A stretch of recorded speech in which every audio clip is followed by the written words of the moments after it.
राजीव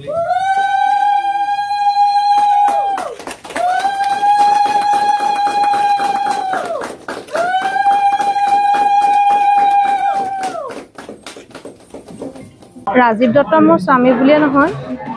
তেখেতে আজি 20 বছৰে তেওঁ মানে সংবাদ জগতৰ লগত জড়িত আছিল তেওঁ নিউজ এটা কৰোঁতো মানে ইমান পঢ়া শুনা কৰে এটা নিউজ কৰিবলৈ মানে তেওঁ ইমান পঢ়া শুনা কৰে মই কেতিয়াবা কওঁ তেওঁ মানে প্ৰান্তিকত লিখিছিলে আমাৰ অসমৰ কেইবাখনো এনেকৈ দৈনিক বাতৰি কাকতত তেওঁ লিখা মেলা কৰি থাকে সেইখিনি আমাৰ এটা সপোন এটা আছিলে আৰু এদিন এখন কিতাপ হ'ব কিন্তু সেইটো অলপ সপোনটো ফুলফিল কৰোঁতে দেৰিও হৈছে ধৰক তেওঁ আজি 1 বছৰ আগতে শাৰীৰিক অসুস্থতাটো ভুগিলে এই সকলোখিনি সামৰি আমি খুব কম দিনৰ ভিতৰতে এখন গ্ৰন্থ বনোৱাৰ কথা চিন্তা কৰি আগবাঢ়িছোঁ সৰু সৰু মানুহ ঈশ্বৰ এইখিনি আগতে প্ৰকাশ পোৱা প্ৰায় প্ৰান্তিকত লিখা দৈনিক জনভূমিত ইমানখিনি JS পাব্লিকেশ্যন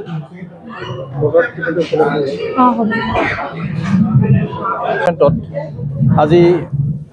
অসমৰ সাহিত্য জগতৰ এটি পৰিচিত নাম ৰাজীৱ দত্তৰ এখনি গ্ৰন্থ ইতিমধ্যে বিশিষ্ট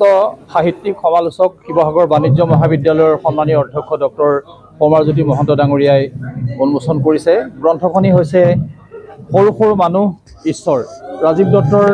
এই প্ৰবন্ধ সংকলনটি খন্তেক সময়ৰ আগতে উন্মোচন কৰা হৈছে আৰু আমি আশা ৰাখিছোঁ যে এখন মূল্যৱান গ্ৰন্থ অসমৰ সাহিত্য জগতলৈ ৰাজীৱ দত্তই অৱদান আগবঢ়াইছে প্ৰায় 2 দশক ধৰি তেখেতে নিৰৱচ্ছিন্নভাৱে অসমৰ আগশাৰীৰ বাতৰি কাকত আৰু আগশাৰীৰ আলোচনীত তেখেতে যিখিনি প্ৰবন্ধ ইতিমধ্যে লিখি উলিয়াইছে সেই প্ৰবন্ধসমূহ সন্নিৱিষ্ট কৰি আৰু তাৰ লগত কেইবাটাও নতুন প্ৰবন্ধ সংযোজন কৰি তেখেতে সংকলনটি প্ৰকাশ কৰি উলিয়াইছে আৰু GS পাব্লিকেশ্যনে এইখন প্ৰকাশ কৰি উলিয়াইছে আমি আশা কৰিছোঁ পাঠকসকলে এইখন আদৰি ল'ব আৰু অসমৰ সাহিত্য জগতলৈ আচলতে ৰাজীৱ দত্তৰ এই প্ৰবন্ধ সংকলনে এটা বিশেষ বৰঙণি আগবঢ়াব বুলি আমি আশা ৰাখিছোঁ ৰাজীৱ দত্ত মোৰ স্বামী বুলিয়ে নহয় তেখেতে আজি 20 বছৰে তেওঁ মানে সংবাদ জগতৰ লগত জড়িত আছিল তেওঁ নিউজ এটা কৰোঁতো মানে ইমান পঢ়া শুনা কৰে এটা নিউজ কৰিবলৈ মানে তেওঁ ইমান পঢ়া শুনা কৰে মই কেতিয়াবা কওঁ তেওঁ মানে প্ৰান্তিকত লিখিছিলে আমাৰ অসমৰ কেইবাখনো এনেকৈ দৈনিক বাতৰি কাকতত তেওঁ লিখা মেলা কৰি থাকে সেইখিনি আমাৰ এটা সপোন এটা আছিলে আৰু এদিন এখন কিতাপ হ'ব কিন্তু সেইটো অলপ সপোনটো ফুলফিল কৰোঁতে দেৰিও হৈছে ধৰক তেওঁ আজি 1 বছৰ আগতে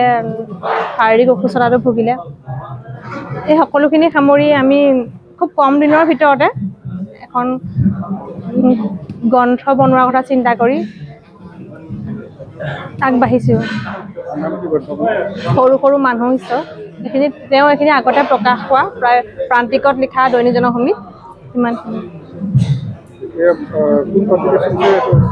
JS পাব্লিকেশ্যন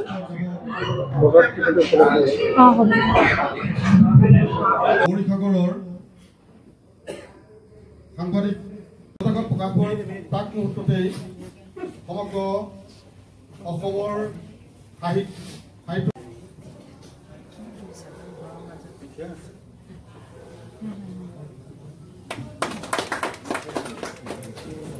তেওঁৰ যি আকাংক্ষা তেওঁৰ যি মনোবাঞ্ছা সেইখিনি পৰিপূৰ্ণ কৰিব আপোনালোকৰ সৰুটিৰে সহযোগিতা এই গ্ৰন্থখনি সৰু সৰু মানুহ ঈশ্বৰ নামেৰে এখনি গ্ৰন্থ প্ৰকাশৰ দিহা কৰিছিল আৰু সেই গ্ৰন্থখনি